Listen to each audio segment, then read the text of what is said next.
We're getting closer, guys. It is almost draft time. We are getting so close. We are now 20 days away from the 2022 first round of the NFL draft. Welcome to Objectively Wrong, presented by The Next Man Up, your one-stop shop for all things NFL draft. As always, I am John, that's a team. I went for something a little different. More yelling. I got energy today, homeboy. I got a lot of energy. It was opening day for the Phillies. Phillies won. Kyle Schwarber hit a Schwar bomb to lead off the season. A lot of fun. You're really calling it a Schwar bomb and not like a shawarma? Why? Because it writes itself. His name is Kyle Schwarber. Okay, but like in the way you said it, it sounded like shawarma. His name isn't shawarma. His name is Schwarber. Okay. Schwarber hits Schwar bombs. Get with it. Everybody hits bombs. The Bryce bomb. I don't know how to do Castellanos for bomb yet. Haas bombs. Catastrophic calamity. I know Castellanos is the one I told you about. Was the one with like Tom Brenneman said the anti-gay slur on air, and it was like, and there's a drive into deep left center, and that'll be a 4-0 ball game. I don't know if I'm putting his headset on again.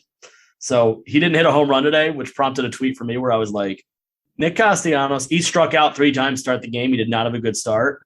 And I was like, Nick is probably just keeping the bat down and not hitting a home run because he wants things to go like well in the world today. Because the second he hits a home run, somebody famous is going to get arrested or something. I will start the timer. Will go to rehab. What?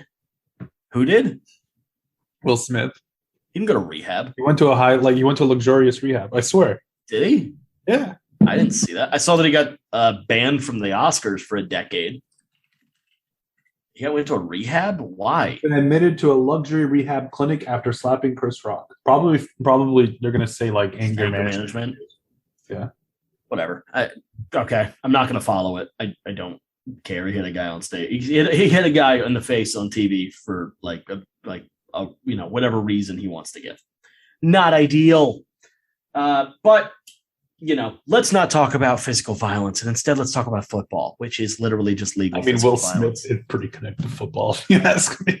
The concussion movie. Oh yeah. Will Smith kind of is the perfect celebrity. Full circle. Yeah. Will Smith, full circle. Let's begin with a trade that took place a week ago. Right, I think the day after we shot the D-line episode that you guys hopefully have listened to by now. If you haven't, check it out. I think we did a mock draft in that one too, didn't we? Mm-hmm. Yeah, here's the problem with it. Throw it away. You can say that for every mock draft. No, you could do it for any mock we've already done. Throw them away. This one you can definitely throw away because the Saints and the Philadelphia Eagles, your Philadelphia Eagles, have made a pretty substantial trade that shakes up the first round of this year's draft. The Eagles traded away pick 16 and 19. Remember, the Eagles previously owned picks 15, 16, and 19. They traded away picks 16 and 19 and pick 194, which I believe is a 6th rounder or 7th rounder, something like that. Yeah. It's a late round pick. In exchange for pick number 18, so the Eagles are still in the first round, still in the first. Pick number, it's still have 2 picks in the first round. They were always still going to be there. But they now have 15 and 18. Pick number 101, which is a late 3rd round pick. Pick 237, which is a late 7th round pick. New Orleans' 1st round pick next year. And New Orleans' 2nd round pick in 2024. Wow. Okay. Wow. This my first instinct was, okay, Howie did it again.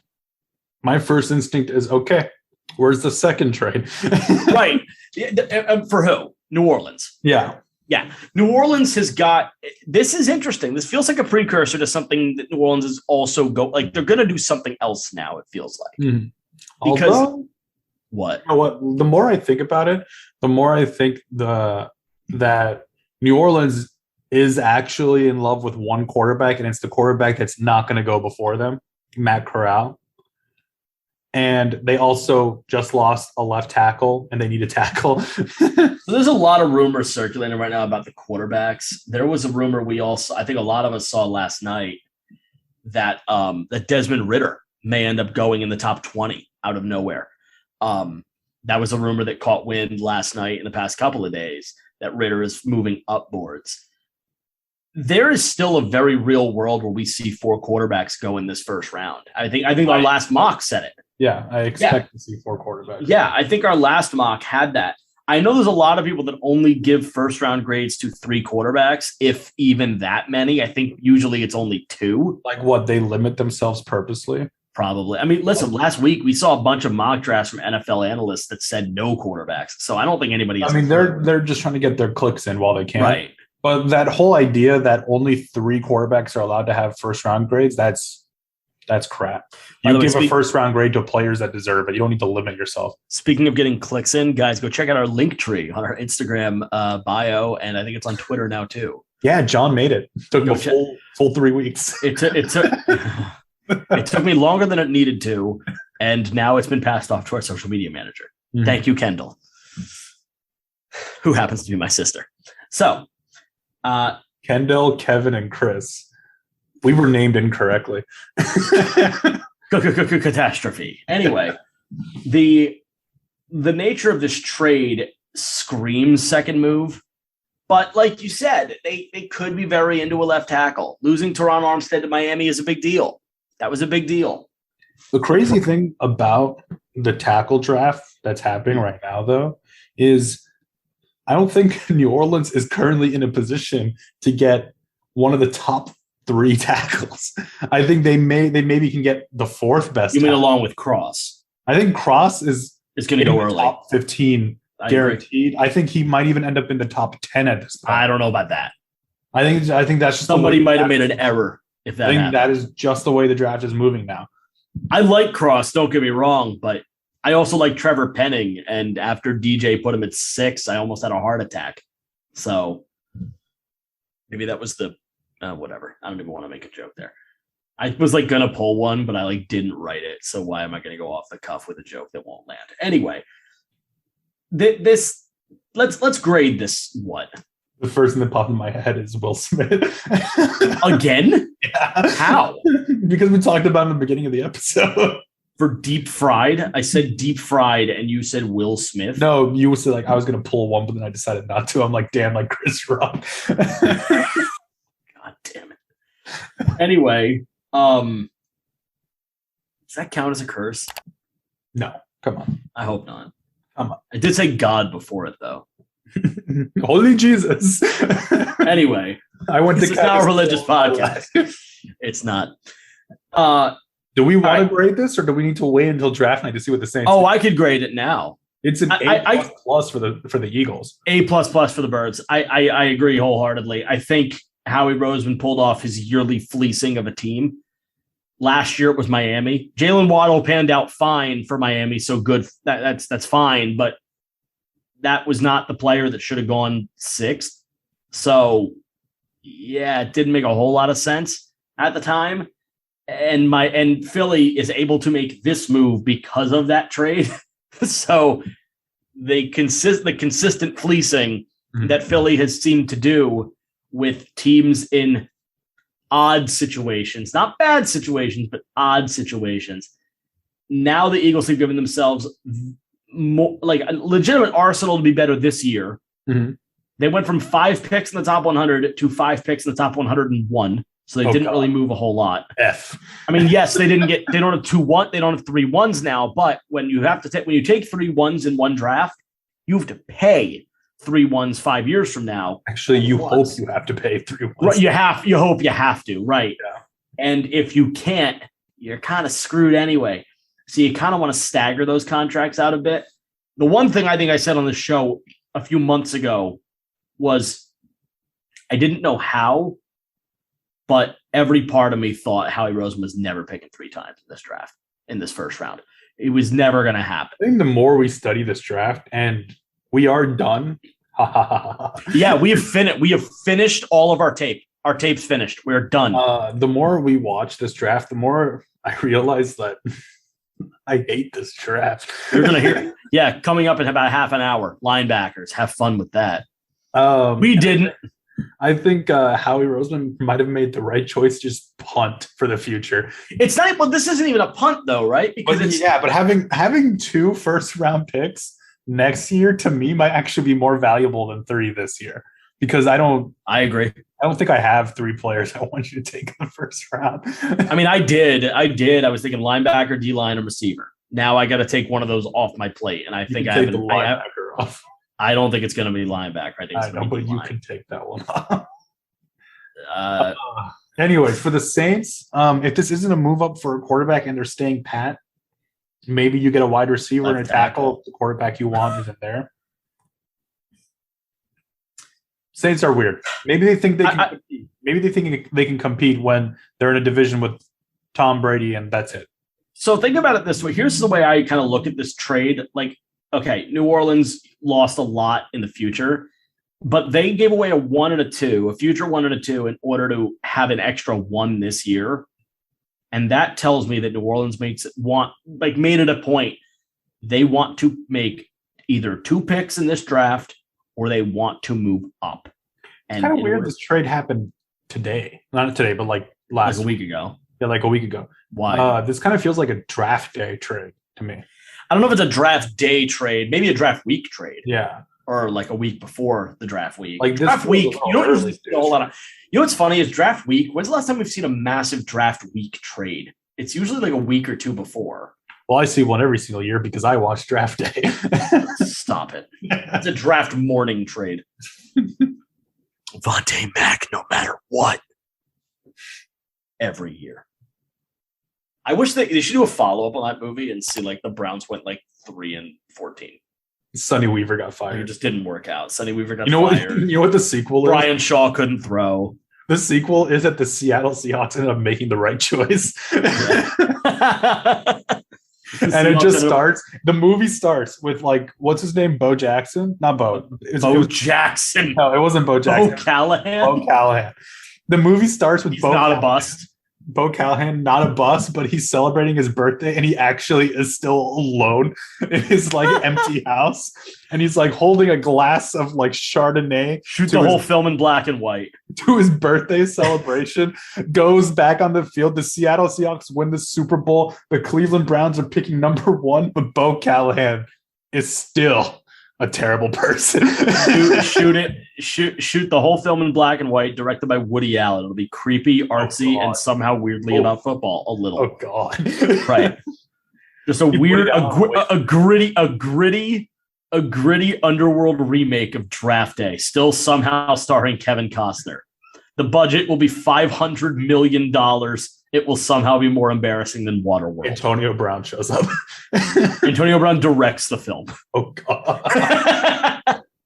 You can just see the back like the BTS for the movie. Directed by Mr. Big Chest. Yeah, you see Mr. Big Chest zooming in the Bo Callahan's face, and he's like, give me more emotion. I need you to go goblin mode right now. I need you to go goblin mode. So speaking about Bo Callahan, we can do hours on how much Antonio Brown is a numbskull. Speaking about Bo Callahan, Sam Darnold believes that he has proven himself in the NFL. That's it. That's the whole story. I didn't realize until just now how much Sam Darnold and Bo Callahan are the same. Yeah. Because I can't imagine a person's birthday party I'd want to go to less. I can't imagine a Carolina Panther going to his birthday party.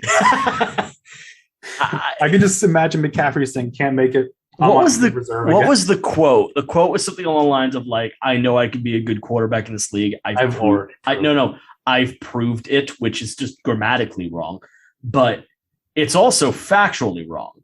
What did you prove? You've proven nothing. You've proven you're a bust.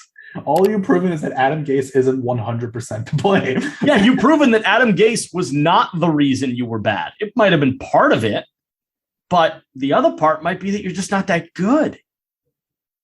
But no, you think you're a great quarterback in this league. I would rather. Let me ask you a question: if you were starting a franchise right now, okay, starting a team, okay, dead empty. I just totally bumped this, and it's probably going to sound bad now. Totally empty roster. First pick's a quarterback. You have two options. Two. Okay. Sam Darnold, Gardner Minshew.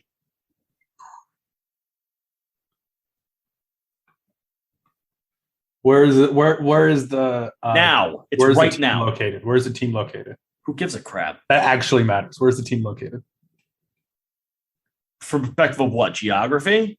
Yeah. Indoor. No. I'm talking about. Give me the city. Why does that matter? Oh, like a city with legit, like actual fans or not? I want to know like what the fan base is made out of. If it's in the South, if it's in Canada, like I want to know like how I'm going to buy. Oh, this. Okay. Yeah. San Antonio. That's been rumored before. San Antonio. Then I would go Minshew. Okay. Toronto. You know what? I still think I can go Minshew there. Yes, you can because of the mustache. Yeah. All Canadians have mustache. They don't. Yeah. I can you find a market where it shouldn't be Minshew? The market question's like throwing me because I don't understand. Because I need to know like understand. how quickly do I need to get this fan base, and what quarterback will they be able to latch onto? Who the hell can latch on to Darnold? Someone who is more unlikable in today's NFL, not named Antonio Brown. Not named Antonio Brown, right? Nobody. Nobody. Nobody's more like. Who is still on the Darnold train? Who is still like pounding? Like, dude, he's still great. Who's pounding that? Currently, Matt Rule, I guess, to say. I don't even know Trojan fans that are saying it. Trojan fans are probably like, well, he's not Keaton Slovis bad. That's fair. That's fair. I would never start Keaton Slovis in the NFL. I would have given Darnold a shot, but I thought he was a bust coming out. My God, Sam Darnold warned the Jets that they were making a mistake when he was traded. Well, yeah, the mistake was drafting Zach Wilson. It had nothing to do with trading him, though. Trading him was fine. They got a second-round pick for that. The mistake was that Carolina thought he had value. That was the mistake. Speaking of mistakes, the Niners haven't paid Deebo Samuel yet. How weird is that? And A.J. Brown also hasn't been extended yet. So A.J. Brown hasn't gotten paid yet. DK Metcalf hasn't gotten paid yet. They're both subject to trade rumors. Deebo Samuel just removed all 49er stuff from his social media. But meanwhile, Brandon Cooks will get paid. Brandon Cooks and Stephon Diggs. Cooks, okay. You know Cooks is only 28? No way. Swear to God. Brandon Cooks is 20. How crazy is that? Why does it feel like he's like 35? And he wants to stay in Houston? Yeah, well, that's neither here nor there. I'm going to double check this. Brandon Cooks is 28 years old. He will be 29 at the end of September. Something just came into my head because of Sam Darnold stuff. And I know we throw this guy under the bus a lot. But I remember Jalen Ramsey? No, Chris Sims. Oh, okay.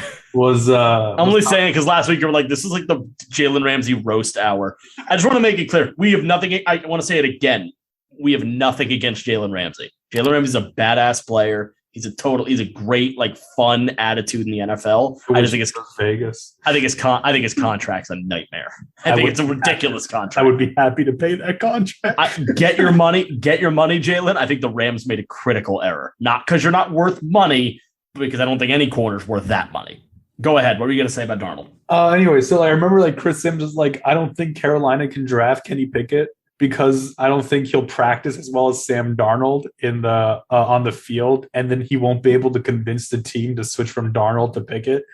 I remember like hearing that, and I'm just like, wow. And like he even said, Sam Darnold has not proven himself in this league at all. They're fine to move on, but he's like, I don't think Pickett can overcome Darnold's arm strength or something like that. I gotta find that quote because it was like crazy. Chris Sims clearly has an arm strength like obsession because that was this whole thing with Zach Wilson last year was like he has Aaron Rodgers arm strength. No, he does not. Okay, here we go. Let me read the quote verbatim, and then we'll move the hell away from Sam. I'm so glad you corrected that because it's not verbatim. Yeah, it's verbatim. It's Latin. Continue. One thing I'd be concerned about if I'm the Panthers and draft Kenny Pickett once they get on the practice field, they're going to say, whoa, the guy we draft number 6 doesn't have as good of an arm or as quick of a release as Sam Darnold. That's a reality you have to handle. Wait a minute. What do you mean, why? But what do you mean they're going to say that after they draft him? Wouldn't they know that now? Oh, this is what Chris Sims said on April 6th. You're not draft. They're already comparing. What is Chris Sims talking about? I don't know. What do you mean? You're not comparing him already to the quarterback you have? So you're just No. He's talking about the players on the field, not the management, up the front office. Oh, yeah. He's talking about like. But no, the point still stands. That means you're telling me that Chris Sims is insinuating that the Panthers front office group that is meant to be putting a quarterback on that stupid field, and I said stupid because I almost cursed, was the rationale is we can't do that because the players are going to see that the arm strength and this and the accuracy and whatever are not the same. Then the Panthers won't draft him. If he doesn't have traits that beat Sam Darnold, you're right. He shouldn't be in the NFL. He better be able to beat Sam Darnold. If he can't, oh, golly, don't draft him. Especially not 6th. I've heard Brock Purdy's falling down boards. Take him. Why not? Brock Purdy's falling down boards. We like Brock Purdy, by the way. Not that much. Not as much as I'm already saying we like him. Like you people already think like we like backup quarterback Brock Purdy. Right, we like backup quarterback Brock Purdy. Yeah. We do not like Brock Purdy starting. Anyways, getting off of Sam Darnold. Let's talk wide receivers. Stephon Diggs got extended. Brandon Cooks got extended. Both deserved it. I mean, Brandon Cooks was like desired throughout the league. So it was weird. It was like all of a sudden trade rumors for Brandon Cooks, and then about a minute later, no. Does anyone else feel like the Jets are just asking around everywhere, and then that's where all these rumors are coming from? Yes. Like the Jets called Tennessee, like, "Hey, how about that AJ Brown?" And they're like, "Hell no." You know what's funny is that kind of happened when Joe Douglas was in Philly too. Mm-hmm. So this very well might be a Joe Douglas strategy. It's worked for him, so I'm not saying it's a bad strategy at all. But it might be a strategy that he's putting the Jets' name into the ethos into the ether to continue to manifest that teams are going to understand the Jets are shopping. They're open for business. If you're trying to make a deal, call the Jets. So if there will be the Jets will be involved in players. Like I know the Jets have a million issues and they could fix anything they want to. And you'd be like, okay, that's a good fix because they need to improve everywhere. But you're going to hear the Jets involved with names that you would never think are going to be Jets because the Jets are going to continue to put themselves in the conversation. It's a decent strategy. I don't hate what the Jets are doing right now. What I hate is what the Jets did already at quarterback. But you're stuck with it for a little bit now, so try and make the best of it. I don't know. I don't hate what the Jets have done. But in that same division, I think the Bills just made themselves even better. I understand they didn't add anything here, but they made Stephon Diggs happy.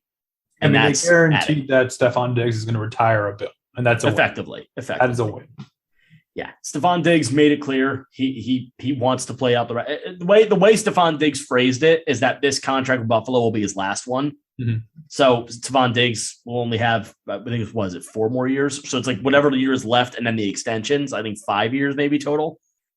So that's what Diggs will do. He wanted to be in Buffalo. He wanted to play with Allen. So he's going to stick it out there. It'll be a fun time for him. He's 28. So what, 33 roughly. Yeah, something like that. I bet Shooter's like another 2 years later down the line. He may. It's totally up to Diggs. It'll be up to what Diggs. By the way, how crazy is it that Brandon Cooks and Stephon Diggs are the same age? Well, I feel like Stephon Diggs is way younger. I forgot about it too, like 5 seconds later. Right. Yeah. Right. Now let's double check real quick because I feel like Brandon Cooks was drafted a lot earlier. Brandon Cooks probably was just drafted young. At what, age 12? Maybe. He was drafted in 2014, which was the last draft of my high school life. Stephon Diggs a year later. So, okay, I guess it's not that crazy. Maybe we're just getting old and losing track of time. Oh, we are 100% just getting old. Yeah. The only reason I remember 2014 is because my quarterback was drafted in 2014. I actually knew he was drafted the same year as Cooks. I did know that. How old is Carr? I don't know. 30? Check. Here, I'll check. He is 31. Okay, he's 3 years older than Brandon Cooks, and they were drafted the same year. How wild! Well, I'm pretty sure he stayed all 4 years, didn't he? Who? Carr in Fresno. Yeah, and it still only got him a second-round pick. Anyway, not his fault. His brother busted the hell out. What? You know what other quarterbacks were in that draft? Yeah, Blake Bortles and Teddy. Derek Carr couldn't beat out Johnny Manziel. I always forget Johnny Manziel's in that draft. You know who else in that draft? Justin Gilbert. We were talking about him the other day. We were talking about DBs. We were like, God, I really hope Ahmad Gardner doesn't end up like a Justin Gilbert, like a can't miss DB prospect that misses so hard. Who else was in that draft? Clowney was the one. I think Greg Robinson was number 2, right? Sammy Watkins. Odell Beckham's in there. Mike Evans is in there. Anthony Barr's in here. Anthony Barr's in there. Eric Ebron's in there. Taylor Lewan, Aaron Donald. This is a pretty good draft. It's a very good draft. Kyle Fuller's in this draft. What's funny about you remember Kyle Fuller after his rookie contract? Everyone was like, "Oh, he's actually not that good." Yeah. And then the Bears kept him for 1 more year. It's like, "Oh, he's a Pro Bowler." Okay. Clinton. Eagles almost traded for him in 2017. We went for Ronald Darby instead because the asking price was a little bit lower. But yeah, he was almost an Eagle. I will never forget that. Buchanan was in this draft. Kelvin Benjamin was in this draft. Deion Buchanan. I know Marquise Lee, I think, is in the second round of this one. I think Darqueze Dennard. DeMarcus Lawrence was in this draft. DeMarcus Lawrence is in there. I think hell of a draft. The Eagles' first round pick was Marcus Smith at 26th overall, I believe. Yep. I'm a genius. Johnny Manziel was picked 22 to Cleveland, and I know that because the Eagles gave them the pick. That was our pick. We gave it to Cleveland. They took Johnny. Damn, you should have drafted Johnny Manziel. No, we should not have. I'm very glad. Imagine the way he played in Philadelphia with that fan base. He would have been booed off the field within seconds. And I would have laughed. Anyways, Deebo Samuel needs to get paid. And he's angling for it. Deebo seems pissed. Oh, yeah. Deebo seems pissed. There's rumors he wants the same amount of money. Like, he wants the most money out of every non-quarterback. Yeah, so he wants to be paid higher than every non-quarterback. What? You said that's so much easier than me. Well, I generally say most things easier than you. I speak very well, John. MT knows all the best words. I know all the best words. I use all the best words. I know words. I know the best words. Look at my hands. They're not tiny. They're not Kenny Pickett hands. Oh, my God. The Kenny Pickett hands discussion has already passed, by the way. I think that's so funny that it's already gone. I'm glad it's gone. The guy played with gloves. Who cares? All right, so let's break this down. Who's going to get more money, Deebo Samuel or AJ Brown? Deebo. Who's going to get more? So if we're operating under the assumption that both players are going to be paid, which they are, Deebo Samuel. Who's going to get more guaranteed? Deebo Samuel. Do you change your answer if Deebo Samuel gets done first and then AJ comes after? If AJ Brown somehow is able to get more guaranteed money than Deebo Samuel, I don't give a crap who AJ Brown's agent is. Induct him into the Hall of Fame. I like AJ Brown. He is a tier 2 receiver behind. It's Deebo freaking Samuel. What are we talking about here? Deebo's probably the best offensive weapon in the NFL right now. Yeah, probably. And he doesn't have much of an injury history. He's completely surpassed Christian McCaffrey, who now has a longer injury history than games played. And he also hasn't really had a good quarterback once. Yeah, if Deebo Samuel gets done first, it just means San Fran was more prudent in getting it done. Mm-hmm. Tennessee, I'm still not fully convinced Tennessee isn't trading him. Mike Vrabel's come out and said that as long as he's head coach, AJ Brown will not be traded. Andy Reid said that 60 times by Donovan McNabb, including once 36 hours before trading Donovan McNabb. I don't care what they say. I don't care a little what they say because it's all bull. All of it's bull. Especially this close to a draft. Are you crazy? It's all a lie. You can ask the Eagles tomorrow, hey, you thinking about a quarterback? No. 15th, they'll take Malik Willis. Like, that's what I'm telling you. Like, something crazy will still happen. If he ends up at 15, do you take him? I think you do, actually. I'm not going to answer that question. Yeah.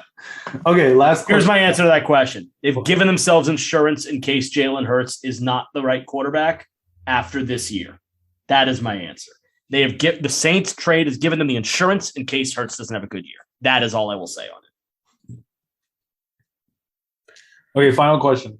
Say San Francisco messes this up. How much does Deebo Samuel get them in a trade? An ungodly amount. More than Devontae Adams. Rightfully so. No. I'm like talking about like 2 first-round picks, 3. Like, where do we put the limit? It won't be 3 ones. Okay. It could be 2 ones. Okay. He's not a quarterback, so it won't be 3 ones. I would be surprised if it was more than 2 ones. But I could see 2 ones and like a 3. Like, I could see that. And then in an effort to try to keep net picks to a minimum loss, San Fran giving up like a mid-rounder, like a 3rd or a 4th to keep net loss a little bit lower for the team that is getting Deebo. But no, I mean, listen, Robert Woods only got him a 6th, only got the Rams a 6th round pick. I'm not going to sit here and pretend like what? I still can't believe that happened. I'm not going to sit here and pretend like Robert Woods has the same value as Deebo Samuel. He does not. But I thought he had more value than that. Yeah. I don't even like him, and I thought he would have had more value than that. So I don't know. But what I do know is Devontae Adams netted a 1 and a 2, and that was with no leverage. I mean, it's not like the Niners have no leverage, so Deebo could be gone for more than that.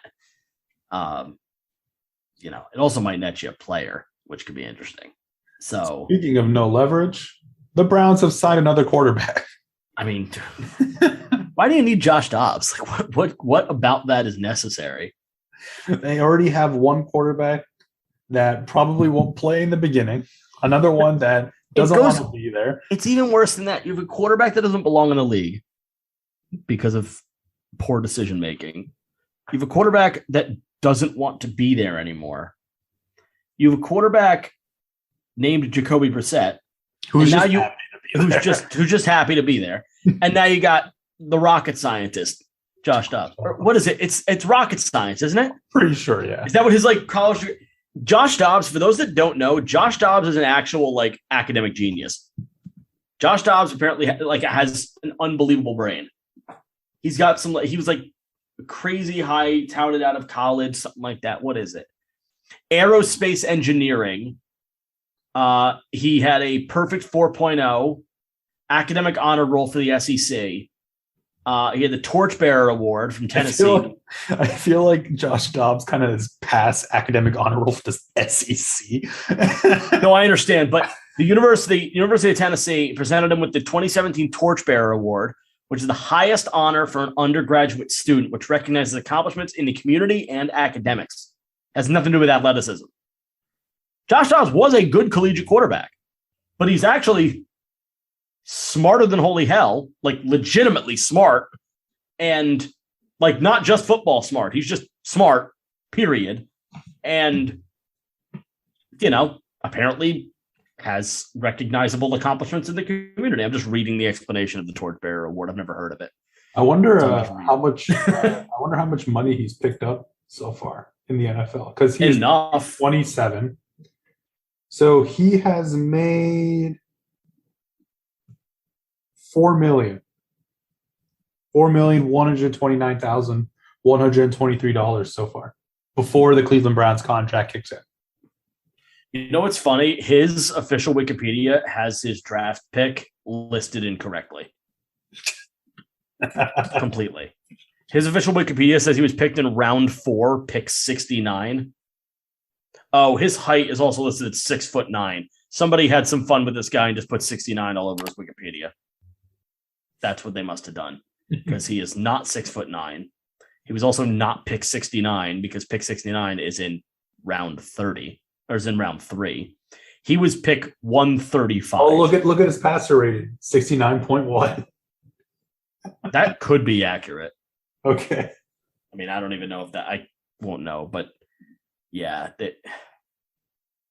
Yeah, no. I can't be accurate, right? 10 for 17, 45 yards and a pick. No touchdowns. I can't imagine. Anyway. So, whatever. But anyways, guy is smart. Guy is making money. Congratulations, Josh Dobbs. What is Cleveland doing? You're now the fourth quarterback on Cleveland. Like, I don't understand this. I heard that he was talking to Baltimore, and all of a sudden he's a Brown. I really don't have a clue what the plan is here for Cleveland. Josh Dobbs, congrats, get a contract. But, like, what? Why? At what point is Baker Mayfield just cut? I don't think he will be. You think somebody will trade for him? Who's trading for Baker Mayfield now? Oh, who now? Yeah, somebody with a veteran that's like on his way out. You know who I think it is? Sam Darnold. I think it could be Tennessee. Oh no! Don't do it. It's not worth it. I think it could be Tennessee. Then where do they drop that Ryan Tannehill contract? I don't know. After this year, when is Tannehill up? When does Tannehill have an out? I think it's next year. Well, then there you go. So that's your answer. You think they keep Tannehill for this season then? Yeah, I do. No, like they keep Tannehill and then they add Baker Mayfield. I didn't say when they were trading for Mayfield. I don't know. You think Mayfield doesn't get so the way that works then is that Mayfield sits the year. I don't think he's sitting a full year either. Here's the problem. Here's one side. I can't. Team, damn it, I can't. Because you tell me there's no option. They don't have a choice. Also, Baker is a free agent in 2023. Did they not give him the fifth-year option? Oh, God. Oh, the NFL's a mess. Oh, God. Linebacker. Wait a minute. Wait. Let me see. If they cut, they can't cut Tannehill. Oh God. Tannehill's uncuttable right now. If they cut Tannehill, they save $10 million in cap, but they take a $28 million dead cap hit. Yeah. They trade him. They take an $18 million dead cap hit. Nobody's trading for Tannehill. Not even Carolina would do that twice. Yeah, not even Carolina would do that twice. Okay. Yeah, not sure. I don't know. There are so many quarterbacks in this league right now, just none of them are good. The fact that Gardner Minshew doesn't have a legitimate spot to start is surprising. Jimmy Garoppolo still being in San Fran is surprising. That's another thing. Jimmy doesn't have a spot either. Jimmy doesn't have a spot either. Carolina's just sitting on their hand. What the hell is Carolina doing? Are you trying to get Jimmy Garoppolo for a 5th-round pick, Carolina? You might at this point. You might. You really might. By the way, I think it's really funny, like a really bold move on the part of like Subway. Okay. If you notice, no, listen, it just stay with me. It connects. So Jimmy Garoppolo is a spokesman for Subway, but like only recently. Okay. Because they just introduced capicola it's an Italian meat, I guess. Okay. Into Subway, and they're using Jimmy Garoppolo to like push it. Sure. Why are you hiring a backup quarterback as your spokesman? This is a company that has Tom Brady as a spokesman, Serena Williams, Simone Biles, Stephen Curry, and Jimmy Garoppolo. Like it's one of these things is not like the others. Did they hedge their bets when it was the whole Tom Brady, Jimmy Garoppolo? I have no idea. I think it's just because Garoppolo's Italian. So like Capicola, who's the one Italian quarterback we know of? Any? Jimmy Garoppolo? Well, he's almost unemployed. Let's give him a job. I don't know what Subway was thinking. We've had strong budget cuts in Subway. Quiznos has really made Quiznos has made a dent. Yeah. Quiznos still a company? Does that still exist? I think there's like a couple of them still out there. They're like the Blockbuster of fast food sandwiches.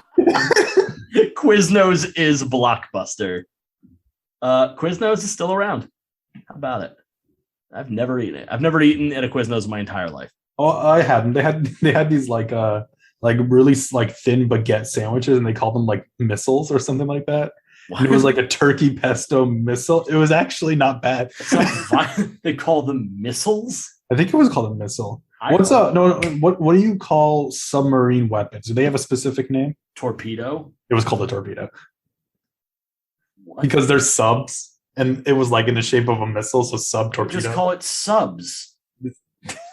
This This is the reason why Quiznos is the blockbuster and not the wait. Netflix. Quiznos Torpedo. Yeah, it was. Oh my god, it's a thing. Yeah, it's real. I had. Okay, this is 09 though. They've stopped this. Yeah, no, of course. Oh, thank God. What a stupid choice.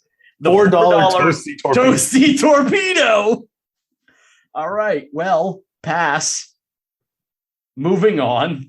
Let's talk about some linebacker. How do we Josh Dobbs to Quiznos? Josh Dobbs is the Quiznos of Browns quarterbacks now. I don't know. Oh God, no. He's the Subway. Baker Mayfield's really the Quizno. Baker Mayfield's like the Jimmy Johns. Baker Mayfield's like the Jimmy Johns or the Firehouse of it. Oh, I have to try a Firehouse. I've never been to Firehouse either. All right, let's order. I'm not going to Jimmy John's. I refuse to go to Jimmy John's. One of the Jimmy John's people is like a grade A ass. Anyway, Jimmy John's is the Chick-fil-A of submarine sandwiches. I don't do Chick-fil-A either. All right, Dobbs. Let's go to linebackers. And we have to. We have to. And we say we have to because I don't want to sit here and pretend like we don't like any of them. Because I'm not gonna stand here and be like, oh, there's no good linebackers to take. They're all terrible. You want to tell them what the first thing you see when you open our linebacker study is? Well, I'm gonna open it right now, and I'll tell you the first thing I see. Okay. Oh, it's that. Yeah. It's a picture of one of the linebackers. It's a nice picture. It's a linebacker that not a whole lot of people have talked about yet, and we're going to. But he's rising. Did we rank these yet? I think we decided. Oh, we didn't do a ranking. Okay. Yeah, because there was a. Right. So here's the deal. We did not do a ranking this year for linebackers for this position group. And the reason we didn't do it is because there seems to be an unbelievable drop-off after the first round linebackers, like an especially clear drop-off with like one outlier, which is the picture that you've put at the top of the page. Because we watched his tape and we thought, okay, the recent articles and the recent buzz, there's reason for it. He's got some talent. He's there. And let's talk about him first. Okay. Just to get this out of the way. And then we're just going to start clipping off the other names. And then we'll go into the 2 first-round graded linebackers. So there's a linebacker out of Wyoming named Chad Muma. And he looks like if you were making a movie and you needed linebacker in the film. Not like an actual character, just someone to play linebacker. He looks it. Now, he takes some funny pictures. He is not photogenic. No, there's some interesting pictures, but he's not like a violently ugly person or something. No. He's just fine. Got amazing facial. There are some funny facial expressions in some of these pictures where he's just like blinking halfway with his mouth half open. It's funny. But anyway, his time at Wyoming, we watched this tape. We watched this tape because out of nowhere, I started seeing articles being written about this player. We didn't know much about him at all. So when we were going down the list, we were looking at rankings, and he wasn't really high on too many lists at all. But we wanted to make sure we mentioned him because when we heard about the couple of articles, we're like, this is a prospect not a whole lot of people are looking at. We thought back to Josie Jewell, a linebacker that we scouted out of, I think it was Iowa at the time. And I think he was like a 4th round pick is what Josie went. I think he went 5th. Okay, let's double check and make sure on that. But Josie Jewell was a relatively under-respected prospect. He was a 4th round pick number 106 out of Iowa. And we liked him. We liked him coming out of Iowa a lot. We thought he was a pretty capable player. We thought he would make any team better that he joined. And sure enough, that's been the case his time in Denver. 58 tackles year 1, 38 the second year. But this past year, started all 16 games at linebacker for the Broncos and logged 113 tackles. I'm sorry, not this past year, 2020. And then 2021, he did suffer an injury, so he only played 2 games. But Josie Jewell turned himself into a legitimate linebacker. If not for an injury, he probably would have continued on that trajectory. We'll see where he ends up now coming off the injury. But we saw Muma play and we thought, that's awfully familiar. What this feels like isn't people now discovering him. It feels like the media catching up to what the NFL already has. Right. Yeah. It felt like the more we were watching it, the more we were thinking, okay, there's no way the NFL doesn't know who this player is. Yeah. There's no way. Because there is something there. There's a player. There's a real player there. And it's a player that's more than just a special teamer. There's a player here. And we see this every so often. You see a linebacker come out of a more offshoot school, just kind of pop onto the scene. I'm not saying Iowa or Wyoming is an offshoot school, but it's not the SEC juggernauts of Bama or LSU or something like that. I mean, the most famous Wyoming is Josh Allen, isn't it? I think so. Yeah. So you've got Muma out of Wyoming. You had Leighton Vander Esch at Boise State, was a little bit of an oddball at the time. Again, another guy with some injury history, but he was very good first year or two. Although Epteen and I medical red flagged him coming out of college. Leighton Vander Esch, his entire career, we've kind of had it on lock, like that he's going to have a shortened career because of injury problems, and it's happened.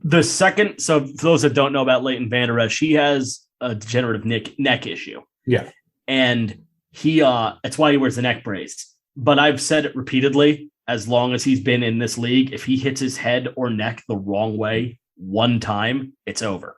And he's done it a few times now. He's not the healthiest player in the NFL, but he's still a capable linebacker. We will see how much longer that is the case, though. Josey Jewell, again, another injured guy. You'd hope that history does not repeat itself thrice and Muma ends up with an injury issue. As far as I know, Muma does not have an injury history. As far as I know, Muma is testing well. As far as I know, he's interviewing well. You could see this guy in day 2. You theoretically could. You will see this guy on day 2. You may see this guy in day 2. You may hear his name in the second round. Maybe. But I've also not seen him mocked in the second. I've seen him mocked in the third a couple times. I've more so seen him mocked in the fourth. But I think you're going to see this player earlier than people are talking about him. We are not ranking him third, but by default, we probably are ranking him third.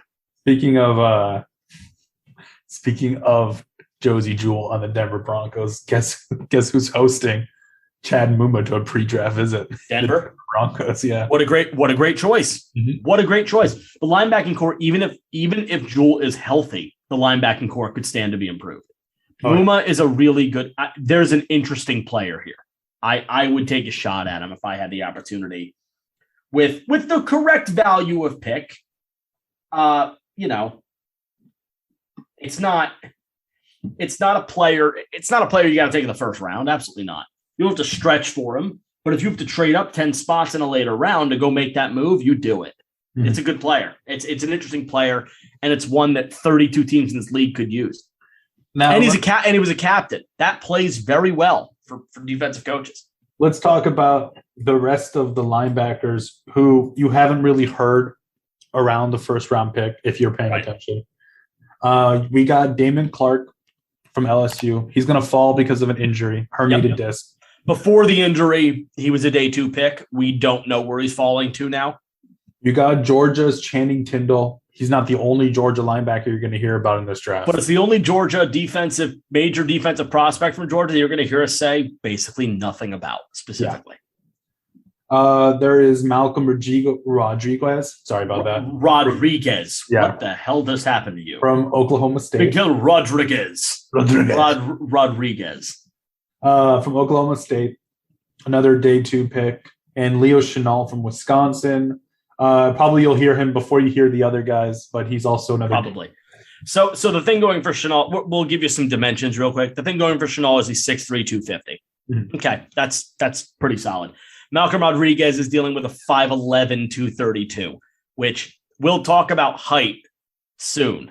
Yeah. I was gonna say shortly, but I thought that was too on the nose as a pun. No, that would have been perfect. You should have gone for it. We're gonna talk about linebacker height shortly. Mm-hmm.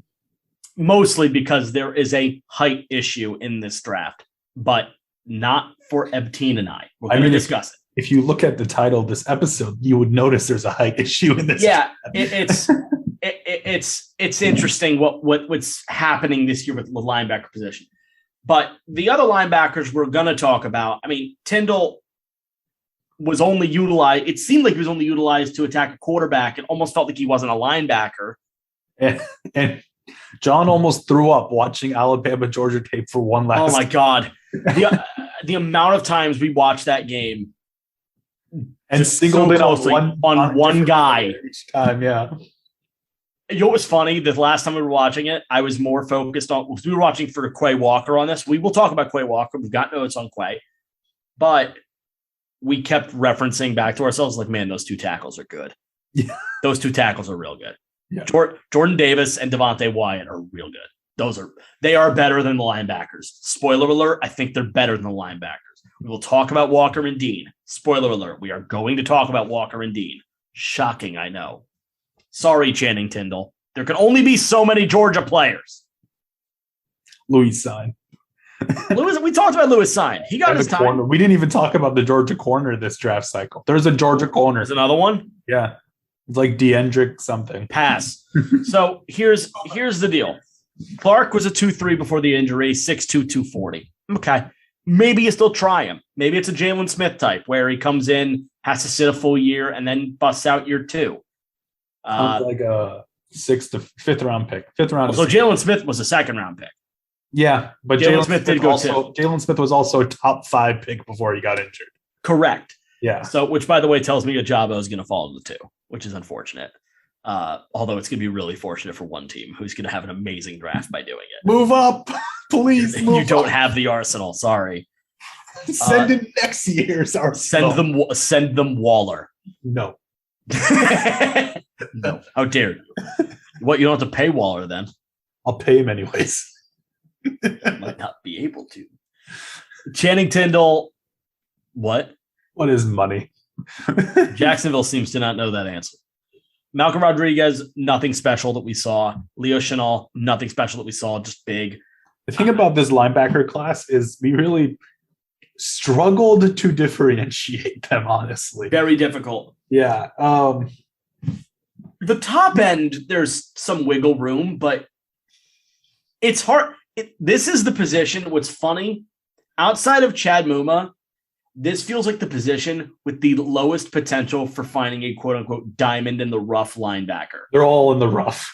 They're all in the rough, and they're staying there. Yeah. It's this linebacker group is very similar to last year's defensive tackle group, and that it's pretty barren. It's take one early or don't do it. It's just not. It's not an ideal setup. We did go deep on four linebackers. We'll do them from bottom to top. We did not rank them. This is more or less how they were rated by other analysts in the order that we're doing them. So there's only 4 here. We'll start with Quay Walker. We already mentioned him. He's 6'4", 241, projected in the second. We think moving up boards. Moving up boards. We think he's a 2nd round pick. Mm-hmm. That's about it. I mean, that's kind of it. The problem with Quay Walker isn't the player. The problem is the talent surrounding him. And at some point you're wondering, what does this player do to better those around him? And we could not find it. Yeah, the thing that I wrote down, the thing I wrote down is it has now gotten to the point where we cannot tell the difference between anybody that plays for Georgia. Yeah. If we have to watch the Georgia-Bama game one more time, we are both going to jump off a bridge. Yeah. But the Quay Walker film made it very clear to us one thing about this linebacker group. This does not feel like a particularly strong class at linebacker. We do not subscribe to this draft is bad. People think it is, and we don't agree. This linebacker core did make it difficult to continue that fight, though. Yeah. Because we scouted the quarterbacks about a month ago. We're doing the episode soon, but we're doing the episode next. That's the next episode after this one, so stay tuned for quarterbacks. But we wanted to wait. We just wanted to do them because we knew it wasn't going to change. Pro days don't change much for us when it comes to a quarterback because you're running around in shorts, and I got to see you on a field for a quarterback. I got to see your tape. Mm-hmm. So the tape was already there. So we did it. And they're ranked, and they're done. We did not tell you them yet, and we will. But considering this was the last position group we really did film on, that was a damn shame because we started with receiver, which was like the most fun. We made a mistake starting with receiver because we started with probably the best position. Probably the best position group. I mean, when people's like worst guy right now is like Khalil Shakir, who is still like fun enough to watch on tape, you got a good position group. And honestly, we ended with the worst. This has not been a fun position group. No. This was not what we wanted to do. Anything you want to add to Quay Walker? He has the size. He has the athleticism. He'll probably end up being a better pro than he was in the college game. Yep. That's probably why he's inching into the first round. But we didn't really see anything. Okay, no. Let's be real. He's inching into the first round because of the G on his helmet. That's why he's inching into the first round. Yeah, he's inching into the first round because of the G on his helmet, the championship ring he got. We did not see anything really special here. No, there is more special on the Georgia defense. Mm-hmm. It ain't this guy. We said it last week when we were talking about defensive tackles. We've been trying to find the fulcrum of the Georgia defense. It is not Quay Walker. We would be very surprised if it turned out that it was, but it does not feel as if it is Quay Walker. Now let's move on to a pretty interesting player when you compare our opinions of him. Leave that part after the ... out for a little bit. Okay. So the next is Christian Harris from Alabama, who is projected to be a second rounder, maybe a third rounder, but really he is a second rounder. He's 6'1.5" 226 pounds, and we have a second round to third round grade from him. I will let John give you his opinion of Christian Harris first. Yeah, so here's the deal. We've seen him anywhere from the second to the third. In the third, I think he's pretty good value in the third round. I think he's got second round potential, but it's he has limitations. And what you want, if you're going to get him in the second, here's what you got to do with him. You have to utilize him more in passing downs, because what we're learning is that there are issues with him when it comes to rushing downs. You are a linebacker. That has to be a thing you're good at, and it's not right now. So that's a massive red flag. That's why I say in the third, it's great value, because you could maybe teach him to do that. You look like a genius taking a guy like that in the third. Take him in the second, it's a higher risk. We watched him get washed out of running lanes pretty frequently, and we did not see him adjust once. Not once. And that stunk. And he struggles to read blocking schemes, and he's taken himself out of running plays. Ebtine, you go ahead and say that last piece at the bottom, and then I'm going to say that one sentence in the first line that we're just holding on to. Okay. I think he's an absolute liability in the run game. I don't see a worse linebacker in this draft when it comes to the run game. I wouldn't take him in the second round at all. I wouldn't touch him. He's off my board completely. I don't like this guy at all. He needs a coach. Yeah, I wrote down, listen, if you sit him down, you interview him, and you think he can learn, take him. Take him in the third. Take him in the third. Prove me wrong. But right now, I got a guy that is not going to play for your team. Now, the biggest mark I can place on Christian Harris is not his fault. The biggest mark I can put on Christian Harris. But I have to, because every time you watch Alabama defensive tape for 2021, you cannot help but see Will Anderson. Oh my God. That's an unbelievable prospect. This is probably, I am doubly excited for Will Anderson compared to Micah Parsons. That is how good I think Will Anderson is. And I loved Micah Parsons. Will Anderson is a freak of nature. There is nobody doing that. And I haven't seen anyone do that probably since Kuechly. So I'm starting to smell a superhuman. I really want to pick third next year, because I think that's where he's going to go, is third. Third, you might have to go to one. Nah, it's quarterbacks. But you got Stroud and Young are probably going 1 and 2 somewhere. I want to. Unless the Jaguars end up with the first pick again. Then I give up. And you know who else will give up? The Jaguars. You know who else would give up? Trevor Lawrence. Trevor Lawrence. Trevor Lawrence would ask for a trade at that point. I would if I were Trevor Lawrence. Yeah. Because Trevor Lawrence is better than he's shown. We all know that. Yes. Or have I been proven right, John? In 1 year. You ranked him 2. What are you talking about? I ranked him 2 for you. No, you didn't. Yes, Who were you ranking over him? Fields? No, I just wouldn't take anybody. Last year? Bruh, I think I hate quarterbacks now.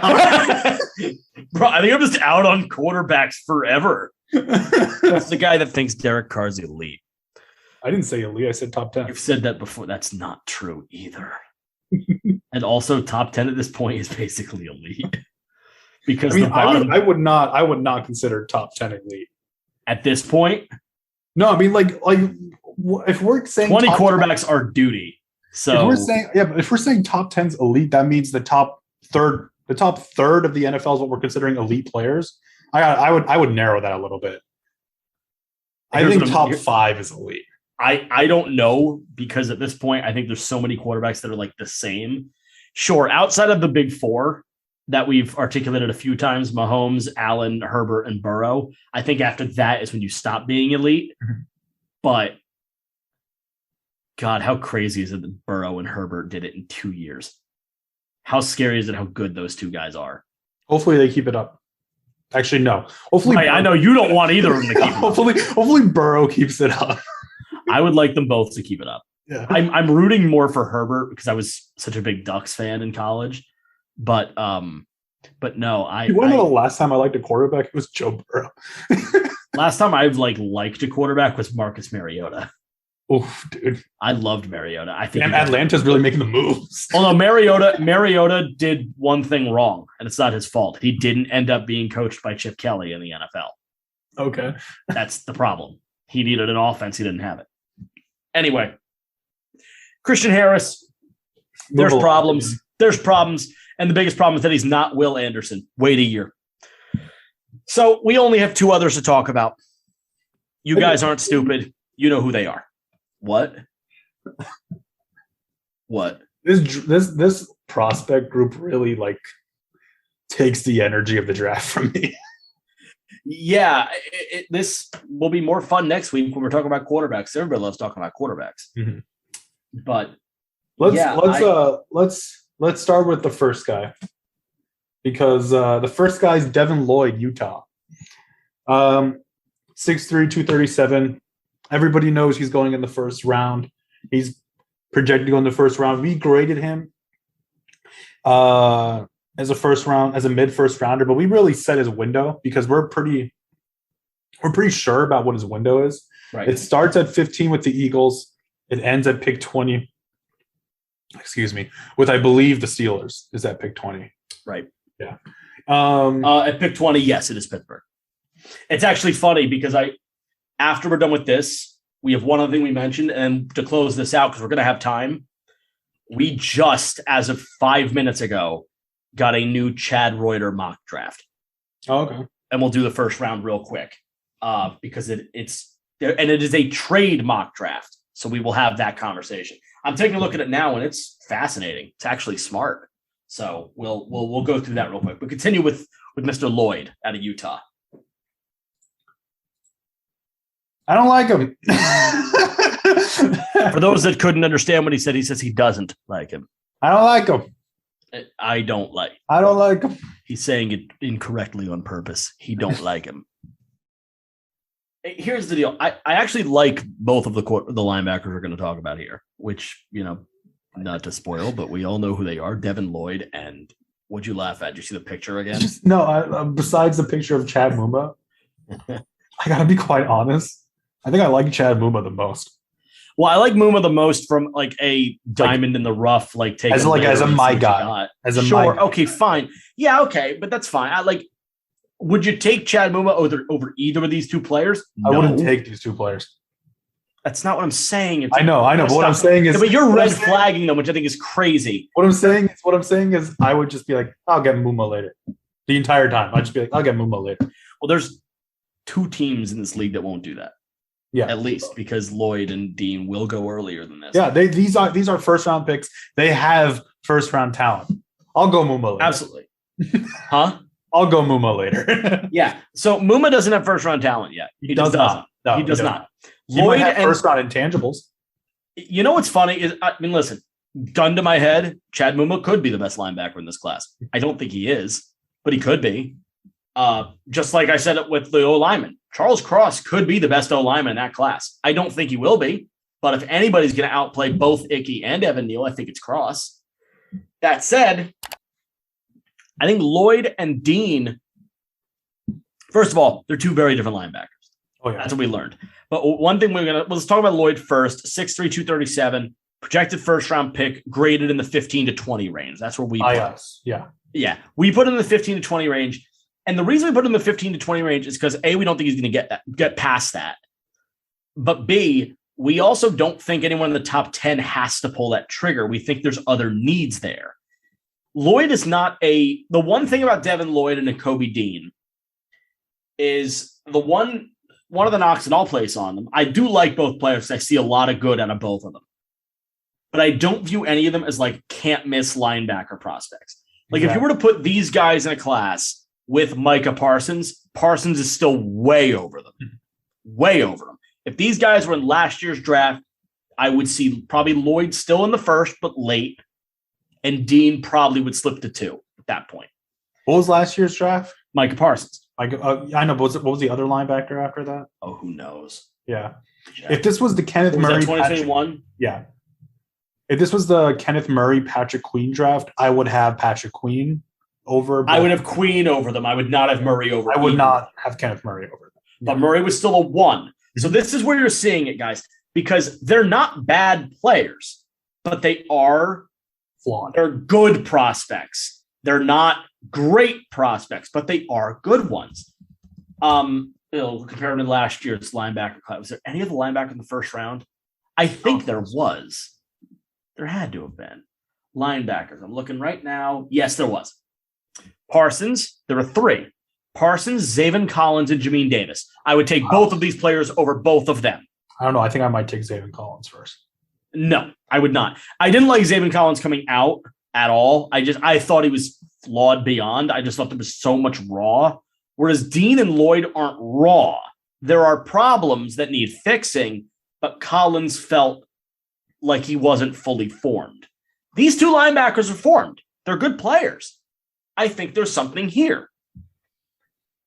Devin Lloyd knows how to plays very good coverage. Plays really good in coverage. He knows how to.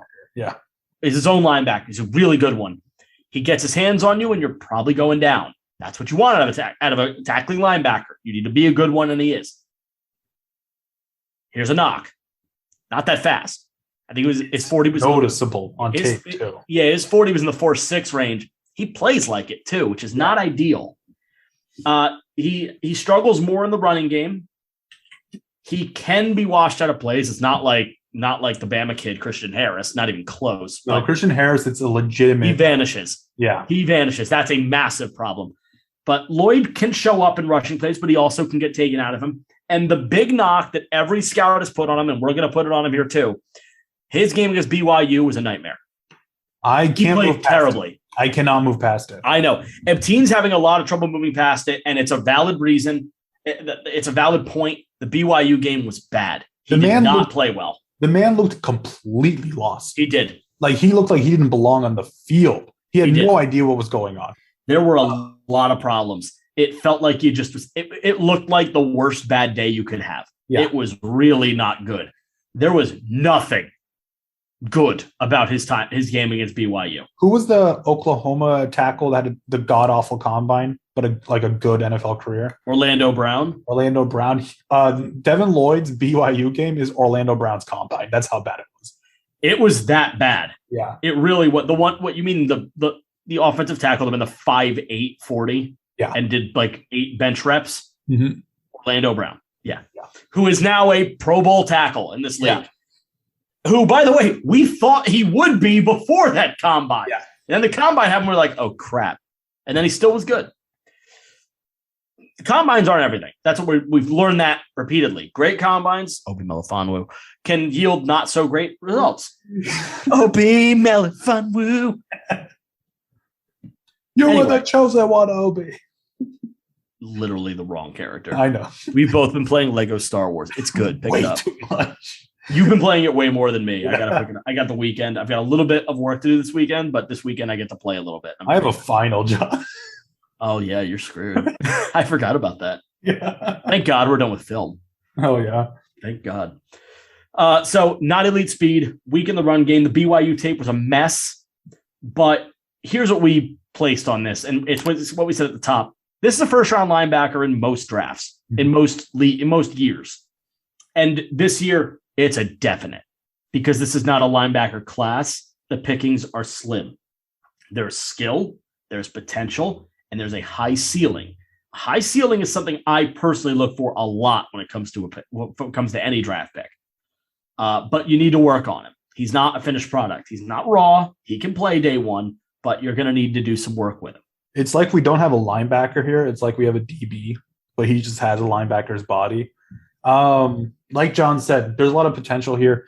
And the reason that I knock him is the BYU game and consistency. I'm super worried about consistency here. And Dean raised that to me, and immediately I'm like, crap, he's not wrong. Because there are plays where he looks incredible. His nose for the ball is silly.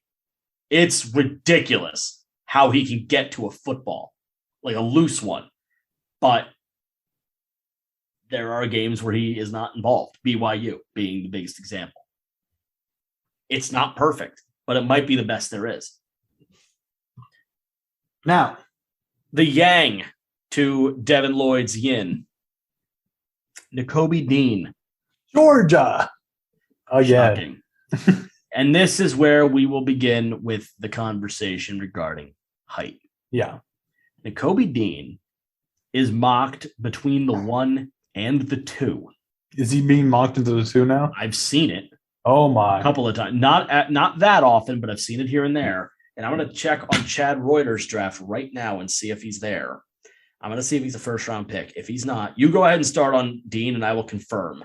So we have a first-round grade on Nakobe Dean. He is 5'11", 229 pounds.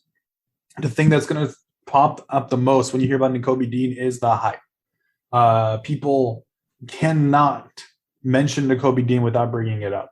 If Nakobe Dean had Devin Lloyd's height, like if he was 6'3", or if he was even taller than that, if he was Quay Walker's size, 6'4", 241, not only would Nakobe Dean be a guaranteed first-round pick, you probably hear about him going before the top 15, honestly. Mm-hmm. This is a player that really what worries you the most about Nakobe Dean for us isn't the height. It's the fact that he is a linebacker playing behind a defensive line that includes so many first-round picks. You have Jordan Davis. You have Devontae Wyatt, who I understand is getting first-round buzz every single time, but he's still worthy of it. You have Trayvon Walker, who continues to move up boards. So you have a linebacker who did look exceptional on tape. But how easy was it to look exceptional when you have mind-blowing talent in front of you? And you also didn't have to worry about what's going on behind you because Georgia was also great in the secondary. So that's a worry with Nakobe Dean. But I also want to confirm Reuter does have Dean in the first round, but I just found a CBS mock from this week that does not have Dean in the first. Anyways, Nakobe Dean, he will pursue well. He will perform well in coverage. Surprisingly well, actually, despite his height. Yeah. He does not as good as Lloyd, but Lloyd is actually, I'm going to go this far as say it. Lloyd is well above average in coverage, like compared to NFL pros. He's actually very good in coverage. If your biggest issue is the size, I would try to just move past it because we are the opinion that it shouldn't play that much into his draft stock. We understand why Devin Lloyd's the number 1 linebacker in this draft, but I got to be honest with you, Nakobe Dean, his play and his tape, ignoring the fact of the people that surround him, this is the play that we saw should have risen him to the number 1 linebacker in this class. But then it's all about the height, right, John? I mean, here's the problem. I have a bit of a chip on my shoulder with regards to the height thing. I am not a tall person. No, you are not. I am 5'5". I played linebacker in middle school and high school, and I have a chip on my shoulder with regards to anybody telling you that you can't play because X height. So what did I do to cope with that? I just got really, really pissed instead, and I hit people. That was, in the sport. Nakobe Dean is not tiny. He's 5'11". That's not the end of his career. It's like saying Kenny Pickett can't play because of 8.5, or saying Burrow couldn't play because of 9 to 9.5. Burrow just got to a Super Bowl, and Nakobe Dean is going to be a legitimate player in this league. In fact, I think it's funny. We went into this with a team thinking like Dean's not going to be that big a deal, and I think I convinced you slightly. Okay, there's something here with Nakobe Dean. Because the player convinced me more that this linebacker class sucks. No, I understand that, but Dean and Lloyd are valid players, and that's the point. Like, people don't like Nakobe Dean's height. We get it. And get over it. Yeah, get over it. No pun intended, but get over it. We also understand he's on defense with at least 4 other first-round picks. We know that. There's a lot. Georgia was good. We know. But those things are significant, and it's why Lloyd will go first over Dean. That and the coverage. Lloyd's coverage ability is actually NFL caliber to like borderline top tier NFL caliber. He's a very good coverage linebacker. But Nakobe Dean has got great physicality. He's clearly a little bit pissed off on the field. He's a physical player. He seems to be a dedicated leader. Yeah, he's not 6'2". He's not. Sorry. Doesn't mean he can't play the sport. It doesn't mean he can't play it damn well. I'm excited, and I hope he goes somewhere where they cultivate him properly, because I think this is a damn good player. I really do. If I was picking for Philly at 15 or 18 and both linebackers there, who do I take? Probably Lloyd. Because Lloyd has things I can't teach. But Dean is, I think, more ready than Lloyd. I think Dean is more prepared than Lloyd. It's not like Dean can just decide I'm now 6'2". If Dean were 6'2", this would be a non-discussion. Yeah. If Dean was 6'2", nobody would be talking about Lloyd over Dean. Nobody. But it's not the case. And Dean, I'm sure, knows that. I'm sure Nakobe Dean knows that. And I just don't think it matters. I really don't. I think Nakobe Dean is a fantastic player. Maybe he ends up at safety. But the guy can play. And you can't take that from him because he's 2 inches too short or 2 inches shorter than you think he should be. The guy can play. Draft him and you'll find out. I think is a captain type player that is going to be a really solid player. I'm not saying he's going to make 15 Pro Bowls. I'm not going to say he's an all pro. Maybe he'll bust. I'm not going to say he's not going to bust. He could. It's not perfect his size, but I'm not saying draft a guy at 5'2" and make him play linebacker. No, he's probably too short. But, there's something here. It's not like he can't play the sport. Just won a national championship on the nation's best defense. Yes, we said it before, and we'll say it again. We think the tackles were the best part because they probably were. And Trayvon, what's his name? Walker. Trayvon Walker. They had 2 Walkers, Quay and Trayvon. Dude. Golly. Was it? I'm like just and Lewis Sign. So yeah, Georgia had a lot going on, but as far as the hierarchy of fulcrums, this was like my 3rd pick behind the tackles over Walker. I think we said Trayvon Walker might actually end up being the fulcrum. We did, but that's because of how odd he was. Yeah, and the team was playing worse without him. The team was playing worse without any of these players. That's the one thing. But what do we notice? Who didn't come off the field very much? Nakobe Dean. Nakobe Dean was on that field a lot. You know who came off a lot? Quay Walker. You know who also came off a lot? The other one. The other Walker. No, not the other Walker. The Channing Tindall, the other Georgia linebacker. They did. They were almost interchangeable. Yep. We barely saw them on the field together. It was wild. But Nakobe Dean stayed on. There's a reason. And I would like to know that reason by drafting him. Unfortunately, Anyways, draft Chad Muma. draft Chad Muma as well. Maybe draft both. That is the end. Losses, combine them together. Together we will be one NFL linebacker. One great linebacker. Guys, that is the end of the defense. That's it. Oh, God, it's over. We are done with defense. Next week, we go to quarterbacks. But before we say goodbye for this week, I've got a draft that just came out. We're going to grade it live from Chad Reuter. I will read the picks, and we will see. I don't know any picks past number 1 and 2 because that's all I can see on my phone right now. Okay. Pick number 1, Jacksonville. There are trades in this draft. I will articulate them. Pick number 1, Jacksonville, Aiden Hutchinson. Oh, damn, what a terrible pick. We think that's correct. Number 2, Detroit Lions select Malik Willis. Yeah, I'm more and more certain every day. I agree. I'm beginning to think that's probably the case. But did you hear what Dan Campbell said today? What? He said he does not think a team needs an elite quarterback to win in this league. Well, good thing Malik Willis doesn't look like an elite quarterback. Golly, why'd you got to do Malik like that? He didn't do anything wrong.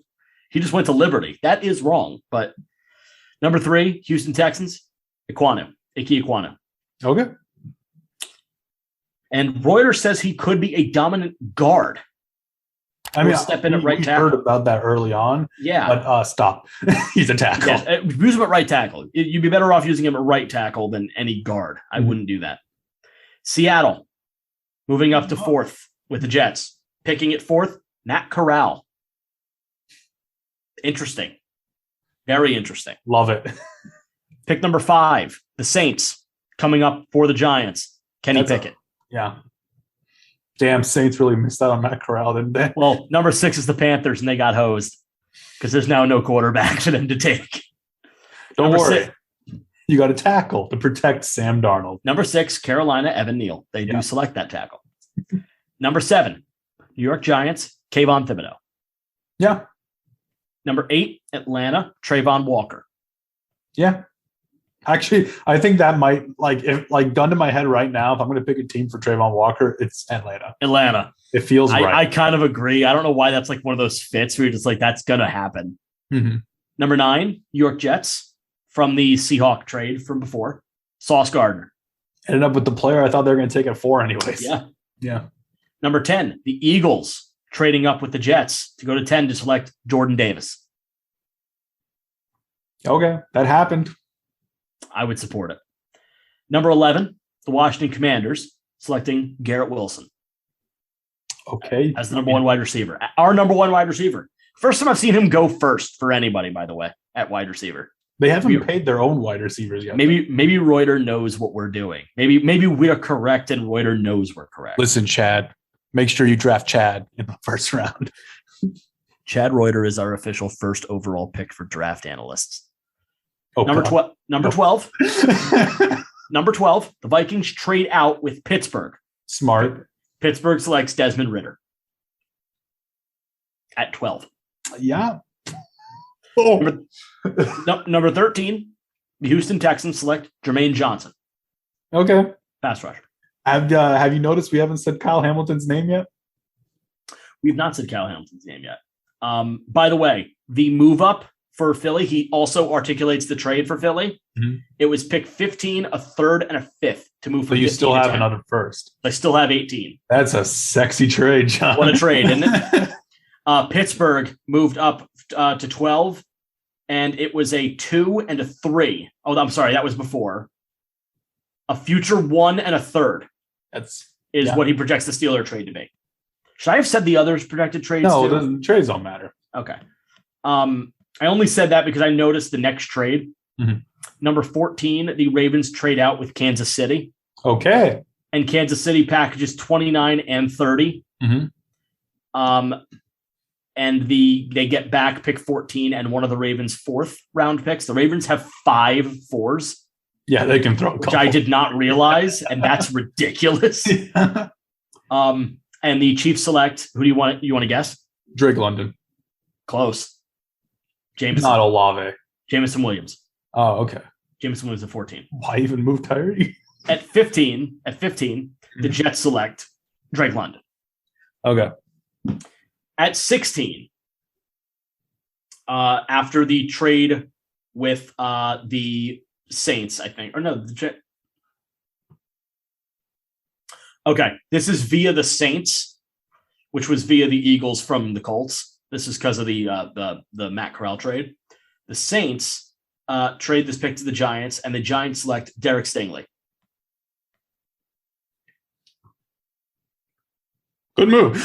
What are you doing? I got buzzed by like 7 different people texting me all of a sudden. None of them are important. 17. Los Angeles Chargers select Trevor Penning. Okay. 18. The Philadelphia Eagles keep the pick and select Kyle Hamilton. 18. I would love it. 18. That's a steal, is what that's called. That is scary. It is scary. But it's a steal. But you made 2 picks. You took a sure player like Jordan Davis, and then you take your risk with your second pick. Pick 19 from the Saints. Again, the Giants select Charles Cross. I mean, that's later than we've been seeing him in like every other later. month. Yeah. Pick 20. This is Minnesota picking from their trade with Pittsburgh. They select the Vikings select Devin Lloyd. That seems kind of right. It does. It does. Yeah. The Packers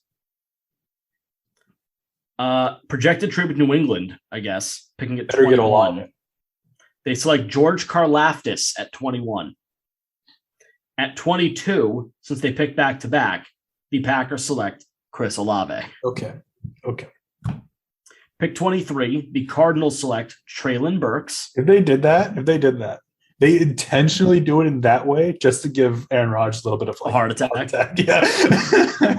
My screen just refreshed. Not sure why. So Cardinals select Treylon Burks. Pick 23 is Treylon Burks. Pick 24, Dallas Cowboys, Zion Johnson. Okay. Pick 25, Bills, Trent McDuffie. Okay. Pick 26, Tennessee Titans, Sam Howell.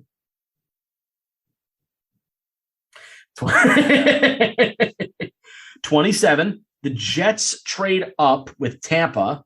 Tampa goes away and allows the Jets give up pick second rounder, fourth rounder, and fifth rounder and select Nakobe Dean. Say that again. The Jets move up to 27. Okay. They give up their second rounder, their fourth rounder, and their fifth rounder in this trade, and they select Nakobe Dean. At 28, the Patriots. I don't think I would have done that. I don't know. Yeah. At 28, the Patriots select perennial second-round pick Jalen Petrie. Woo! Although we have been hearing some rumors that Petrie's. We've constantly, though, if you guys follow PFF, Pro Football Focus, on Twitter, anytime PFF posts like a team's top 3 picks, Jalen Petrie is in all of their second rounds. Yeah, it's all of them. Every second round pick is Jalen Petrie. At this point, it's just a meme. It's silly. It's just silly. Pick 29 and 30 are both Baltimore due to the Kansas City trade, and they select Tyler Linderbaum and Andrew Booth. Not bad. I don't expect Booth to be a first rounder after the injury, but yeah, not a bad. At pick 31, Cincinnati Bengals select Devontae Wyatt. That is not the right line. You're picking wrong. But it is a fantastic player. And then 32 is a player that I don't even know if we covered, especially deeply. Drake Jackson, USC pass rusher. He's an edge rusher from USC. We did not cover him. Who is skyrocketing up boards. We did not cover him for a reason. He would not have been ahead of any of the other edge rushers we covered.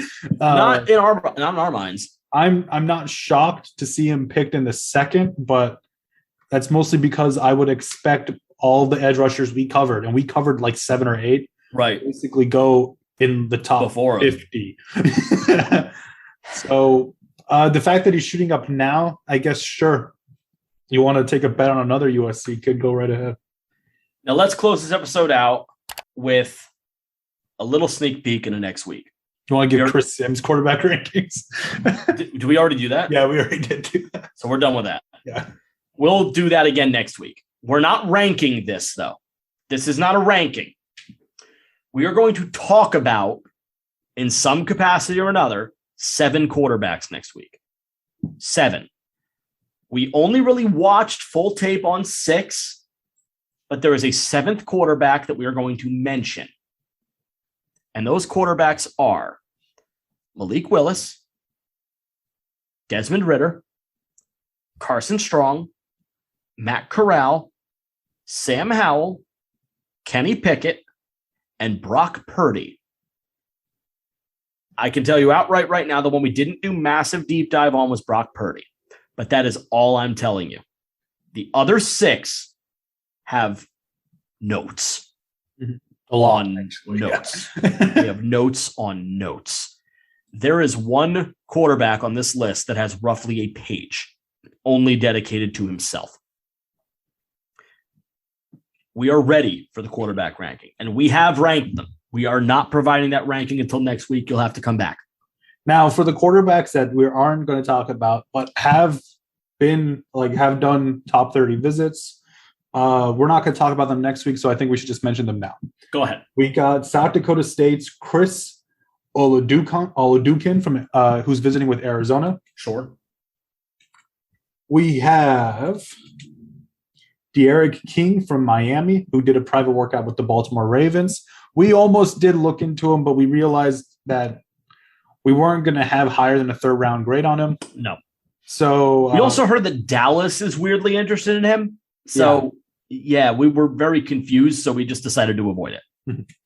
Anyways, we would not have had a higher. He would not have surpassed anybody here, except Brock Purdy is being mentioned for a very specific reason. We are not ranking Brock Purdy. We are talking about Purdy for a very specific reason. We will talk about it next week. Carolina is visiting with every quarterback as expected, but that also includes Western Kentucky's Bailey Zapp, who probably wouldn't even reach 4th round for us. No, probably would not be on this list either. The South Dakota State quarterback also visited with the Chicago Bears. As you know, De'Aaron King is being checked out by the Dallas Cowboys. Don't really know why. The Denver Broncos are visiting with quarterbacks. They're having fun with it. They decided to play around with quarterbacks despite getting one already. Yeah, the John Elway DNA is deep there. Yeah. Besides that, I do know that the Raiders did a visit with Browns quarterback. I don't remember his name. He would not have even crossed the 5th round. The college Brown, by the way, not the Browns quarterback. The college Brown. Oh, did I say the Brown? Yeah. You said Browns quarterback. Brown University. He meant Brown 'S, not the Browns. So yeah, there are other quarterbacks. They're probably all backup quality. If one of them does a Dak Prescott and becomes a starter, color me shocked. We would be surprised. Dak Prescott was somebody that at that time I was like, he could be something. I liked him actually. There's no one didn't like him this much, but still. Yeah, there's no one in these like tier 3 that I would say has like the Dak Prescott potential to hit the starters. No, you got a whole lot of Logan Woodsides up in here. Mm-hmm. So look forward to that. We will talk about them. We are not ranking Purdy. Sorry. So the Purdy thing will be mentioned. It's not. I feel like we're talking about it like we're about to discipline Brock Purdy. We're not. We actually have good things to say about Brock Purdy that a lot of other experts have had very few good things to say about Brock Purdy, which we find a little strange. So we're going to have that conversation next week as well. Next week's going to be news and then into quarterbacks. And then I don't think we have a draft scheduled for next week, right? Let me check. I think it's just quarterbacks. I think we have 2 more episodes and then the draft. I think that's the focus right now.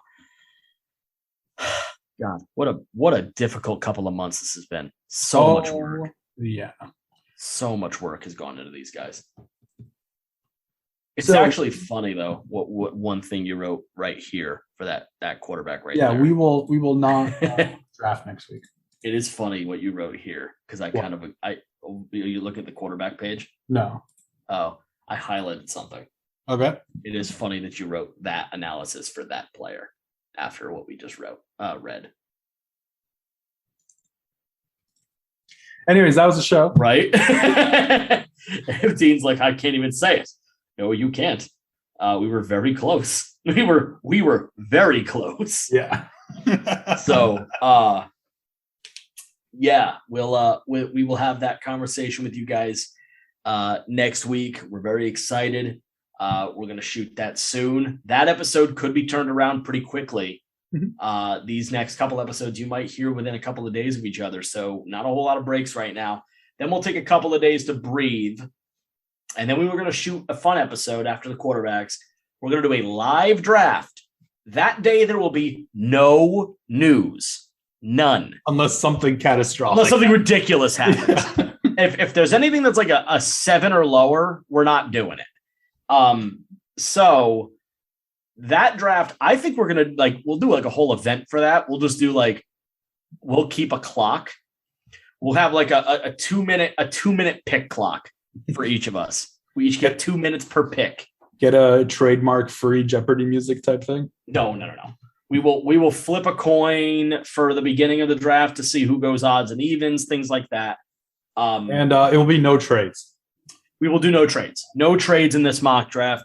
This is purely straight line. No trades. We will do what we need to do from there. All righty. The last mock draft will take place after that. That will be us bringing it in. We will not. That's going to be released very, very, very, very close to the draft. So make sure you guys keep whatever notifications you got to keep them on. If you got us on YouTube, keep your subscribe. Ring the bell. Press the like button. Subscribe and ring the hell out of that bell. Add the link tree now, so everything should be easier for you to find and whatnot. We're making reels on Instagram of just our stupid little faces and boxes. So help us out.